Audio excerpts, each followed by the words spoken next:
தமிழ் மக்களுக்கு வணக்கம். ஸ்டாலினின் தொடர் காமெடிகள் அப்படின்றதுல பார்த்தீங்கன்னா, நேற்று ஒரு ட்விட்டரில் ஒரு ஒரு அறிக்கையை வெளியிட்டிருக்கிறார். அறிக்கைன்னு தான் சொல்லணும். அது என்ன அப்படின்னு பார்த்தீங்கன்னாக்கா, அதாவது பத்திரிகையாளர்கள் சுதந்திரம், இந்த பத்திரிகையாளர்கள் சுதந்திரம் அப்படின்ற அளவுகோலை எடுத்து பார்த்தீங்கன்னாக்கா, உலக அளவில் 151வது இடத்திற்கு தள்ளப்பட்டிருக்கிறதாம் இந்தியா. அதாவது படு மோசமான நிலைக்கு தள்ளப்பட்டிருக்கிறதாம். பத்திரிகை சுதந்திரம் அப்படின்றதை மோடி அரசாங்கம் பறித்து விட்டது அப்படின்ற குற்றச்சாட்டை யார் வைக்கிறார்கள் அப்படின்னு பார்த்தீங்கன்னாக்க, திருவாளர் ஸ்டாலின் வைக்கிறார். இது எப்படி திரும்ப இருக்குது? இரத்த காட்டேரி தான் சுத்த செய்வம் என்று அடித்து சொல்வது போல இருக்கிறது. ஏன்னா, ஸ்டாலின் அரசாங்கம் பத்திரிகை சுதந்திரத்தை எப்படியெல்லாம் அணுகி இருக்கிறது, பத்திரிகையாளர்களை எப்படியெல்லாம் அணுகி இருக்கிறது, எதிர்கருத்து வைக்கக்கூடியவர்களை எப்படியெல்லாம் அணுகி இருக்கிறது அப்படின்றத கடந்த 4 ஆண்டுகளாக அவர்களுடைய செயல்பாடுகள் என்னென்ன அப்படின்றதுக்கு நேரடி சாட்சியாக எண்ணிலிருந்தே நீங்கள் ஆரம்பிக்கலாம். ஏன் அப்படின்னா, மே 7, 2021 இந்த 7.5 ஆட்சிக்கு வந்தது. இந்த 7.5 ஆட்சிக்கு வந்த அந்த நாள்லேருந்து பார்த்தீங்கன்னா, முதல் கைது அப்படின்றது பார்த்தீங்கன்னாக்க, அரசியல் ரீதியாக கருத்துக்களை இவர்களுக்கு எதிராக வைத்த காரணத்தினால் கைது அப்படின்றது பார்த்தீங்கன்னா என்னோடதுலேருந்து ஆரம்பிக்கும். ஜூன் 14, 2021 அந்த நள்ளிரவில் என்னுடைய வீட்டிற்குள் அத்துமீறி நுழைந்து 15 பேர், அதில் பார்த்தீங்கன்னா காவல்துறையினர் தவிர்த்து திமுக ரவுடிகளும் அடங்குவர். இவர்கள் எல்லோரும் என் வீட்டிற்குள் அத்துமீறி நுழைந்து என்னை கைது செய்ததிலிருந்து ஆரம்பித்து இவர்களுடைய அட்டூழியங்கள் எத்தனை இருக்கிறது அப்படின்றத பார்ப்போமா? கல்யாண்ராமன், பாஜகவுடைய மூத்த தலைவர் கல்யாண்ராமன், சாட்டை துரைமுருகன், மாரிதாஸ், சவுக்கு சங்கர், இப்படி நிறைய பேர். இதில் பார்த்தீங்கன்னாக்கா பாஜகவுடைய ஆதரவாளர்கள் அப்படின்னு எடுத்தீங்கன்னாக்கா, பாஜகவுக்கு ஆதரவாகவும் திமுகவுக்கு எதிராகவும் கருத்துக்களை தெரிவித்தார்கள் அப்படின்னு சொல்லி நிறைய பேர் கைது. அனைத்து அண்ணா திராவிட முன்னேற்ற கழகத்தை சேர்ந்தவர்கள் பார்த்தீங்கன்னா நிறைய பேர் கைது. அதுவும் என்ன, திருமணத்திற்கு ஒரு சில நாட்கள் இருக்கின்ற நிலையில் தெரிந்தே வேண்டும்னே கைது. அங்கே பிரச்சனையை ஏற்படுத்தணும், திருமணத்தில் பிரச்சனையை ஏற்படுத்தணும் அப்படின்ட்டு எந்த அளவுக்கு ஒரு கீழ்த்தரமான காழ்ப்புணர்ச்சி பாருங்கள். இப்படியெல்லாம் தொட்டதுக்கெல்லாம் கைது. ஒரு சிலர் பார்த்தீங்கன்னா குஜராத் வரைக்கும் போய் துரத்திட்டு போய் கைது பண்ணிட்டு கூப்பிட்டு வந்தாங்க. யார்? நம்ம ஜான் ரவி, நம்ம நண்பர். அவர் பாஜக ஆதரவாளர். அவர் ஸ்டாலினுக்கு எதிராக கருத்தை தெரிவித்து விட்டார், இந்த உதவாநிதிக்கு எதிராக கருத்தை தெரிவித்து விட்டார் அப்படின்றதுக்காக அவரை குஜராத்தில் போய் கைது பண்ணிட்டு கூப்பிட்டு வந்தது. அது மட்டும் இல்லாமல் அவருடைய வீடு, அவருடைய வர்த்தக இடங்கள் அப்படின்னு சொல்லிட்டு 500 காவல்துறை அதிகாரிகளை வைத்து தமிழ்நாடு முழுக்க இருக்கக்கூடிய அவருடைய எங்கெல்லாம் டீலர்ஷிப் இருக்கோ அங்கெல்லாம் போய் சோதனை அப்படின்ற பேரில் அராஜகம். இப்படியெல்லாம் இவர்கள் நிகழ்த்துவார்களாம். இந்த அமைச்சர்கள் இருக்காங்க பாருங்கள், இந்த வளர்ந்து கெட்டவன், இந்த டிஆர்பி ராஜா, அப்புறம் பிடிஆர், இந்த மாதிரியான ஒரு அமைச்சர்களை பற்றி யாராவது தவறாக பேசிவிட்டார்கள், செந்தில் பாலாஜி முக்கியமாக, இவர்களை பற்றிலாம் யாராவது தவறாக பேசிவிட்டார்கள் என்றால், அல்லது இவர்களுக்கு எதிராக கருத்துக்களை பதிவு செய்து விட்டார்கள் அப்படின்னா, நீ அவதூறு வழக்கு போடுறதை பற்றி பிரச்சனை கிடையாது. ஆனால் விரட்டி அவர்களை எல்லாம் கைது செய்து கொண்டு துன்புறுத்த வேண்டியது. அவர்கள் ஜாமீன் வராதபடிக்கு என்ன பண்ணுறது, வழக்கு மேலே வழக்கு போட்டு அச்சுறுத்துவது. இப்படியெல்லாம், அதுவும் யூடியூப் சேனல்கள் இருக்காங்க பாருங்கள், இந்த சேனல்கள் எல்லாம் இவர்களை பற்றி கருத்துக்களை தெரிவித்து விட்டார்கள் அப்படின்னா அவர்களுக்கு பகிரங்க மிரட்டல். தொலைக்காட்சி சேனல்களாக இருந்தால் அவர்களை டிஐபிஆரை வைத்து மிரட்டல். இப்படியெல்லாம் மிரட்டல்களை செய்து, அட்டூழியங்களை செய்து, அட்டகாசங்களை செய்து, இது ஏதோ திமுகவுக்கு இன்று நேற்று வரக்கூடிய விஷயங்கள் கிடையாது. 1970களில் துக்ளக் பத்திரிகை அலுவலகம் தாக்கப்பட்டது முதல் 2008-9 கருணாநிதி குடும்பத்துக்குள்ளே இருந்த குழையாடி சண்டையின் காரணமாக தினகரன் பத்திரிகை தாக்கப்பட்டதாக இருக்கட்டும், தினமணி பத்திரிகை ஆசிரியர்களை கருணாநிதி மிக ஆபாசமாக பேசியதாக இருக்கட்டும், தரக்குறைவாக பேசியதாக இருக்கட்டும், தராசு பத்திரிகையை ஒன்றும் இல்லாமல் செய்ததாக இருக்கட்டும், இப்படி பத்திரிகை உலகத்தின் மீது இவர்கள் போட்ட அந்த ஆட்டம் இருக்குது பாருங்கள். இவர்கள் பத்திரிகைகளுக்கெல்லாம் எதிராக, பத்திரிகையாளர்களுக்கு எதிராக இவர்கள் ஆடிய ஆட்டம் என்பது கொஞ்சம் நஞ்சம் கிடையாது. ஜவஹர்ஸ்ட் பத்திரிகை என்பது கனிமொழி என்கிற குழந்தை பிறந்திருக்கிறது, இவருடைய தந்தை யார் அப்படின்ற கேள்வியை எழுப்பிய ஒரே காரணத்திற்காக, கருணாநிதியை எக்ஸ்போஸ் பண்ண காரணத்திற்காக, இந்த மாதிரி இந்த கனிமொழி என்கிற குழந்தை கருணாநிதிக்கு தான் பிறந்திருக்கிறது அப்படின்ற உண்மையை போட்டு உடைத்த காரணத்திற்காக அவர் மீது அவதூறு வழக்கு பதிவு செய்யப்பட்டு அவர் சிறைக்கு செல்லக்கூடிய ஒரு நிலை ஏற்பட்டது. அன்று துவங்கி இன்று வரையில் கட்சிக்குள்ளே எதிர்கருத்துக்களை தெரிவித்தார். அவர்களை எல்லாம், ஏன்னா இன்றைக்கி ராம், யார், நம்ம இந்துவோடைய கம்யூனிஸ்ட் ராம் இருக்கார் இல்லையா, இந்த ராம் இவருடைய வாக்கிங் நண்பராம். யார்? ஸ்டாலினுடைய வாக்கிங் நண்பராம். அவருக்கு வாழ்த்து தெரிவிக்கக்கூடிய ஸ்டாலின் இதே போல வாக்கிங் செல்லக்கூடிய தன்னுடைய கட்சியில் அழகிரிக்கு எதிராக அரசியல் செய்தார் என்ற ஒரே காரணத்திற்காக காலையில் வாக்கிங் செல்லும் பொழுது தூக்கப்பட்டது யாரு?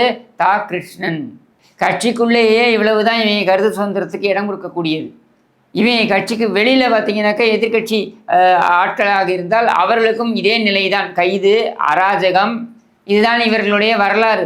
கருணாநிதிக்கு டாக்டர் பட்டம் கொடுக்கக்கூடாது என்று எதிர்ப்பு தெரிவித்த மாணவன் உதயகுமார், அண்ணாமலை பல்கலைக்கழக மாணவன் உதயகுமார் முதல் இன்றைக்கு இந்த குடும்பத்திற்கு எதிராக, இந்த கேடுகட்ட கும்பலுக்கு எதிராக கருத்து தெரிவிக்கக்கூடிய நபர்கள் வரையில் அவர்கள் தொடர் அச்சுறுத்தலுக்கு ஆளாக்கப்படுவார்கள்.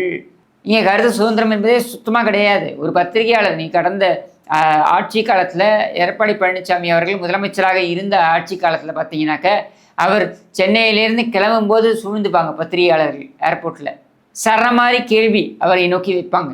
அந்த ப்ரெஸ் மீட்லாம் நீங்கள் எடுத்து பாருங்கள், எத்தகைய கேள்விகள் கேட்குறாங்கன்றதை எடுத்து பாருங்கள், எத்தகைய கேள்விகளை கேட்டிருக்காங்கன்றதை எடுத்து பாருங்கள். அப்பொழுது அவர் முதலமைச்சராக இருந்த பொழுது அவரை நோக்கி கேட்கக்கூடிய கேள்விகள், கேட்கப்பட்ட கேள்விகள், இன்றைக்கு முதலமைச்சராக இருக்கக்கூடிய ஸ்டாலினிடம் பத்திரிகைகள் கேட்கக்கூடிய கேள்விகள், கேட்கப்படும் கேள்விகள் என்னவாக இருக்கின்றனன்றதை எடுத்து பாருங்கள். அப்படியே உத்தரம் கொடுக்குற மாதிரி பேச வேண்டியது, கேள்விகளை கேட்க வேண்டியது. அதுவும் கேள்விகளை யார் கேட்க வேண்டும்னு ஒரு 3-4 பேருக்கு மட்டும்தான் அனுமதி. அந்த 3-4 பேரையும் பார்த்தீங்கன்னாக்கா இந்த மூத்த அதிகாரிகள் என்று சொல்லக்கூடிய இந்த ஐஏஎஸ் அதிகாரிகள் வந்து அழைத்து பெரியவர் டென்ஷனாக இருக்கார், பெரியவர் அப்செட்டில் இருக்கார், அவர் ரொம்ப இன்னும் கொஞ்சம் கோவப்படுத்திடாதீங்க, நீங்கள் அவர்கிட்ட ரொம்ப நிறைய கேள்விலாம் கேட்காதீங்க, சாதாரணமான கேள்விகளை கேளுங்க, இப்படின்லாம் இவங்களே ஏற்றி விடுவாங்க. யார் கற்றுக் கொடுப்பார்கள் என்ன கேட்க வேண்டும் அப்படின்னு சொல்லிட்டு. ரொம்ப பெரியவர் அப்செட்டில் இருக்காருன்னா வீட்டிலே வச்சுக்கோங்கடா. இந்த பொம்மையை எதுடா நீங்கள் கொண்டு வரீங்க வெளியில் ஊர்வலமா? வீட்டிலே வச்சுக்கோங்க. ஏற்கனவே சின்னது 2 மணிக்கு முன்னாடி வர்றது கிடையாது, வெளியில் வீட்டை விட்டு வெளில தலை கட்டுறது கிடையாது. அது மாதிரி பெருசையும் உள்ளே வச்சுக்கோங்க. முதலமைச்சர்னு சொல்லி நீங்கள் வெளியில் கூட்டு வரும்போது தான் நான் கேள்வி கேட்க வேண்டிய ஒரு நிலை வருது. கேள்விகளுக்கு அப்பாற்பட்டவன் நான் என்று அவர் சொல்லப் போகிறார் என்றால் அதை தெளிவுபடுத்திட்டு போகட்டும். அதுவும் பார்த்தீங்கன்னா ஒரு வரி பதில், அதுக்கு மேலே தெளிவாலாம் பதில் சொல்ல தெரியாது. ஏன்னா விஷயம் இருந்தால் தானே பதில் சொல்ல முடியும். இந்த அளவுக்கு தான் இந்த பத்திரிகைகள் இன்றைக்கு செயல்பட்டு கொண்டிருக்கின்றன. பத்திரிகைக்கு பார்த்தீங்கன்னாக்கா கிளப்பு ஒன்று வச்சுருக்காங்க, ப்ரெஸ் கிளப் அப்படின்னு சொல்லிட்டு, அதையும் இவர்கள் கைப்பற்றி விட்டார்கள். அதை கைப்பற்றி பார்த்தீங்கன்னா அவங்க ஆஸ்தான அல்லக்கைகள். RS பாரதி இவர்களை பார்த்து ரெட் லைட் மீடியா என்று சொன்னாலும் பார்த்தீங்கன்னாக்கா அப்படியே வாயை மூடிக்கிட்டு பொத்திக்கிட்டு இருப்பாங்க.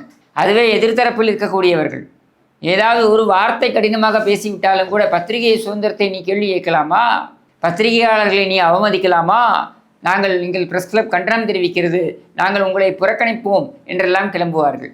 இந்த அளவிற்கு தான் இங்கே பத்திரிகைகளுக்கான சுதந்திரம் இருக்கிறது. பத்திரிகை சுதந்திரம் என்றால் கிலோ எவ்வளவு என்று கேட்கக்கூடிய இடத்தில் தான் இங்கே இருக்கிறார்கள். DIPR என்று ஒன்றை வைத்திருக்கிறார்கள். இந்த DIPRல் ஒரு IAS அதிகாரி முழு நேரமும் இதற்காகவே அமர்ந்திருக்கிறார். எதற்கு அப்படின்னா, என்ன மாதிரியான விவாதங்கள் நடைபெற வேண்டும் தொலைக்காட்சிகளில், என்ன மாதிரியான கேள்விகள் கேட்கப்பட வேண்டும் அமைச்சர்கள் மத்தியில், அப்படியே அமைச்சர்கள் ஏதாவது சொதப்பலாக பதில் கூறிவிட்டார்கள் என்றால், அது நேரலையை ஒளிபரப்பாகிவிட்டது என்றால், அது 8 நிமிடம் 10 நிமிடத்திலெல்லாம் அந்த செய்தியை தூக்கப்பட வேண்டும். நம்ம பார்த்துருக்கோம், செய்தி ஊடகங்களில் ஒரு செய்தியை போடுவாங்க, அந்த செய்திக்கு மறுப்பு இருந்தால், மறுப்பு அந்த அரசாங்க தரப்பு தெரிவித்தால் அந்த மறுப்பையும் அப்புறம் ஒளிபரப்புவாங்க. இப்படி தான் நம்ம பார்த்துருக்கோம், இப்படி தான் நம்ம கேள்விப்பட்டிருக்கோம். ஆனால் இப்போது எப்படின்னா செய்தியே தூக்கிடுறாங்க. நான் ஏன் மறுப்பு தெரிவிக்கணும்? செய்தியே கிடையாது. ஏண்டா ஒளிபரப்பினீங்க, ஏண்டா அதை தூக்குறீங்க, யாரும் கேள்வி கேட்க முடியாது. ஏன்னா அவங்களுடைய கண்ட்ரோலில் அது இருக்குது. ஒரு செய்தியை ஒளிபரப்பி அந்த செய்திக்கு அந்த நிறுவனம் பொறுப்பு ஏற்க வேண்டும் அப்படின்றதான் நம்ம பார்க்கக்கூடியது. ஒரு கால் அந்த செய்தி தவறாக இருந்தால் நாங்கள் தவறான செய்தியை ஒளிபரப்பி விட்டோம் அப்படின்னு ஒரு விளக்கத்தை கொடுப்பார்கள். இதுதான் ஊடக அறம், செய்தி ஊடகத்தின் குறைந்தபட்ச தர்மம் இதுதான். ஆனால் இன்றைக்கு அதெல்லாம் காற்றில் பறக்க விட்டு விட்டார்கள். ஒரு செய்தியை போட்டு அந்த செய்தியை காணாமல் போயிடும். ஒரு திமுககாரன் எங்கேயாவது அத்துமீறி இருப்பான், திமுககாரர் அத்துமீறி விட்டார் அப்படின்னு செய்தி போட்டாங்கன்னா உடனே DIPRலேருந்து கால், அது எப்படி நீ செய்தியை போடலாம், உனக்கு விளம்பரம் வேணுமா வேண்டாமா, இல்லை சுமங்கலி கேபிள்லையும் அரசு கேபிள்லையும் உன் சேனலில் தூக்கி பின்னாடி போட்டுட்டோமா அப்படின்னு பகிரங்க மிரட்டல் விடுக்கப்படுகிறது. அந்த மிரட்டலின் அடிப்படையில் அந்த செய்தியே தூக்கப்படும். இதான் நடந்து கொண்டிருக்கிறது. இப்படியான ஒரு ஊடக அறத்தை குழி தோண்டி புதைத்து விட்டு ஸ்டாலின் பிரதமர் நரேந்திர மோடி அவர்களுக்கும் மத்திய அரசாங்கத்திற்கும் அறிவுரை கூறுவது, ஊடக சுதந்திரம் பற்றி கூறுவது அப்படின்றது என்னன்னு சொல்கிறது? இதில் பார்த்தீங்கன்னா பிரதமர் மோடி அவர்கள் குறித்து இந்த ஊடகங்கள், தமிழக ஊடகங்கள் எத்தகைய விமர்சனங்களை வைத்திருக்கிறார்கள் அப்படின்றத எடுத்து பாருங்கள். 2014 மோடி பிரதமராக பதவியேற்ற பின்னர் அவருக்கு எதிராக வைக்கப்படுகின்ற ஊடகங்கள், தமிழக ஊடகங்களில் வைக்கப்படுகின்ற பிரச்சாரம் அப்படின்றதை எடுத்து பார்த்தீங்கனாலே உங்களுக்கு தெரியும். அது ஒருதலை பட்சமாக வன்மத்துடன் காழ்ப்புணர்ச்சியுடன் வைக்கப்படுகின்ற பிரச்சாரமாக இருக்கிறது அப்படின்றத நம்மளால் பார்க்க முடிகிறது. பிரதமர் மோடி உள்ளபடியே விமர்சனங்களுக்கு அப்பாற்பட்டவரா என்றால் இல்லை. அவர் மீது விமர்சனங்கள் இருக்கிறதா என்றால் நானும் கூட பல விமர்சனங்களை வைத்திருக்கிறேன், கடுமையான விமர்சனங்களையும் வைத்திருக்கிறேன். அது வேற விஷயம். ஆனால் பிரதமர் மோடி அவர்கள் மீது வைக்கப்படுகின்ற விமர்சனம் என்பது கருத்தியல் ரீதியாக அல்லாமல் அது ஒரு காழ்ப்புணர்ச்சியின் அடிப்படையில் இருக்கும் என்றால், ஒரு அஜெண்டாவோடு இருக்கும் என்றால், அப்போ அவரை ஊடகவியாளர் என்று சொல்லிக் கொள்வதற்கான தகுதியை இழக்கிறார் என்றுதான் பொருளாகும். அதைத்தான் இன்றைக்கு செய்து கொண்டிருக்கிறார்கள்.